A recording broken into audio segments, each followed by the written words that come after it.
Hey guys, I just wanted to tell you that from my own personal experience, there's nothing more life-giving than watching God bring your dream to pass.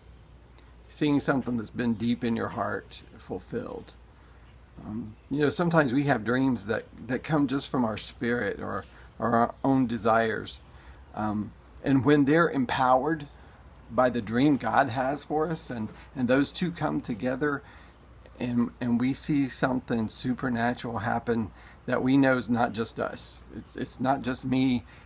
Yeah, I have a dream, but this is bigger than me. There's something about that infuses us with energy and life that I believe is just like the resurrection of Jesus. I mean, it's like Resurrection Sunday all over again when God begins to bring new life through you. For me, my dream was to start a church. God gave me the dream in 1989 on February 6th when I was in a time of deep prayer. It was something that was very specific and very real to me. What I didn't know was the process that it would take for me to get to that point. I didn't know how long that journey would be, or the struggle I would go through, or the many times that I would feel like that dream was dead, or that I wasn't worthy, or that it would never happen. But when it did happen, it was 22 years later. In 1989 was when God first gave me the dream, and it was 2011 when it happened.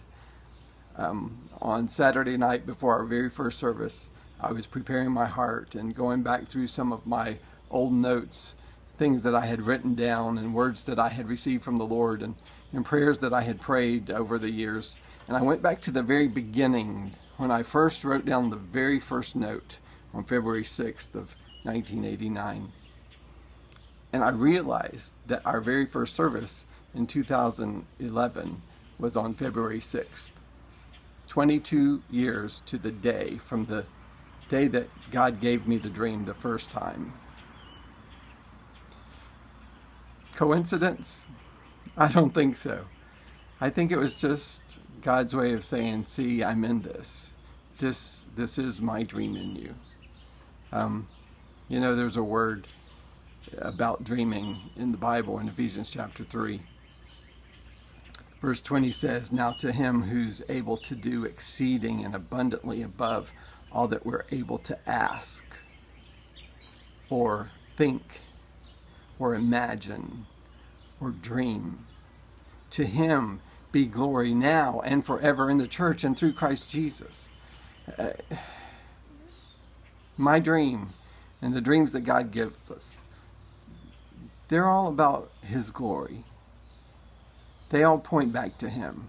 I believe that's why we see a lot of people, even in secular venues, who want to be quick to say, I want to thank God first for this honor, for getting me to this place, because every dream inside of us is only empowered through his Spirit. So whatever the dream is God's giving you, don't give up. Don't give up after 2 years. Goodness. Be willing